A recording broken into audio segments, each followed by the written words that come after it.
Good morning, everyone. NFP is one day ahead and markets are becoming nervous. Are there any opportunities for the day? Obviously, there is always opportunities in the markets. Welcome to another Market Insights video. My name is Stavros and today I'm going to talk about the euro-dollar as we expect some critical data from Eurozone as well as ECB's decision on interest rates. And also, I'm going to talk a little bit about dollar CAD as Canada's central bank signaled a more dovish path to normalization yesterday, and that has moved loonie significantly. Let's go quickly on the economic calendar. So we have employment change, DGP quarter, ECB rate decision over here, and of course, Mr. Draghi's speech later on the day. Other than that, let's jump straight to the technicals so we can see where markets are could actually potentially head. Note that my views do not represent investment advice and losses can exceed profits. Grabbing my pen. So we're moving on euro-dollar 60 minutes chart. We're moving in some sort of ABC pattern, ABCD pattern, and from here we could see another sort of move to the downside, then prices moving up, and then continuation of the actual bearish move that we have called on Tuesday's video, if I'm not mistaken. Now, signals. We are seeing some bullish signals indeed on the MACD histogram as well as kinda on the RSI, yes, and that is why prices have moved a little bit higher.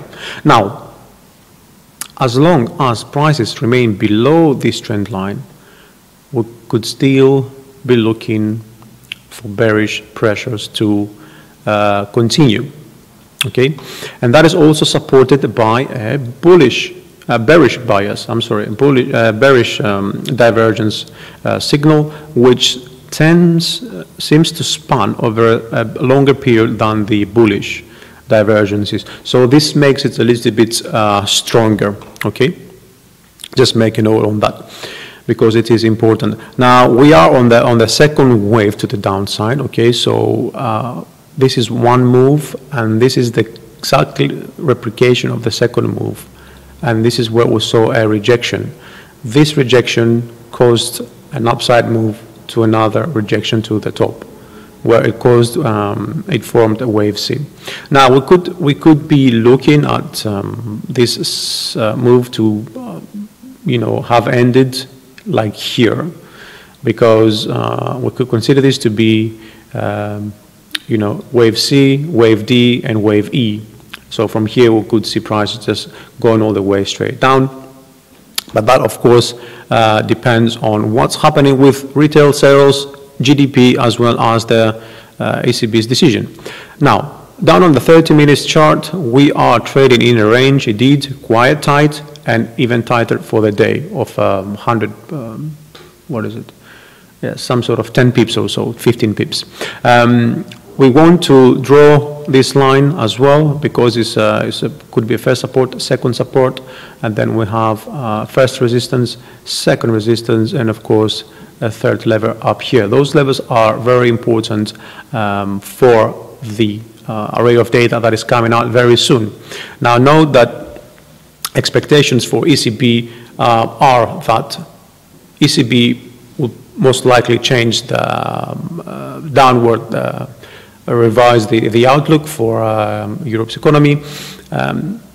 Expectations also are that they might push the rate cycle, the hiking cycle, a little bit later than the summer 2019, as they have originally stated. And of course, another expectation, not actually an expectation, but people are waiting to see what's going to happen with the cheap lending program that the ECB is thinking to initiate. So all these three things are very important, and they will play a very critical part on directional bias and directional movements, but that will come out when ECB's Draghi is speaking, because he is going to be the one, giving clues to the markets. Now, dollar CAD quickly. We talked about Bank of Canada interest rate decision. We are moving in some sort of ascending channel on the daily chart. We've seen a bullish divergence. Prices moved higher after we've seen a rejection, we have the break of the previous high, and now we don't actually see any bearish signs, okay? Markets actually continue with the momentum. Momentum is going high while prices are moving higher, which is adding some sort of bullish pressures to this particular chart. Now, if we look at the markets, this last corrective move, we are actually at the moment we are trading near 0.618, which is a golden ratio, okay? From here, we could see prices moving a little bit lower and then breaking above, or we could see further signs, of course, if they come out on the lower charts, we could see prices moving lower. We never know where the markets are going to tend against us, but as I said before, signs are a little bit bullish according to the indicators.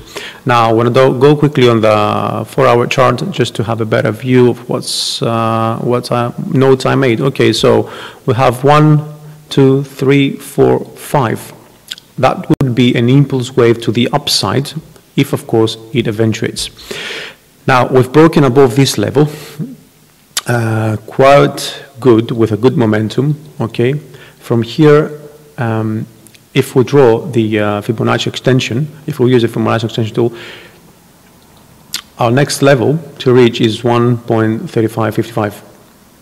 This is where wave 3 could stop and reverse for a correction, create wave 4 here or down here, we'll never know, and that would be where bulls could step in to send prices all the way to the top of the ascending channel, and also the second golden ratio of the full first wave.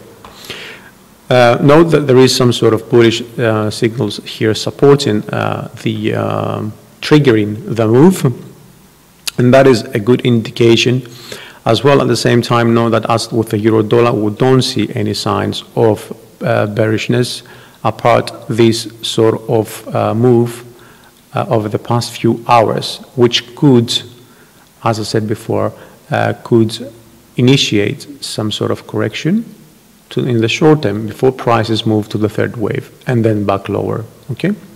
Now, I want to remind you that ECB is very important for the day. Euro is going to move 20, 30, even 50 pips or higher, depending on how ECB's Draghi, of course, delivers his message. Also, dollar CAD is going probably to give us further signs very soon. Now, we are 1 day before NFP, so markets may be a little bit contained compared to any other sort of day, but that doesn't mean anything for euro dollar, for dollars events that we expect for today.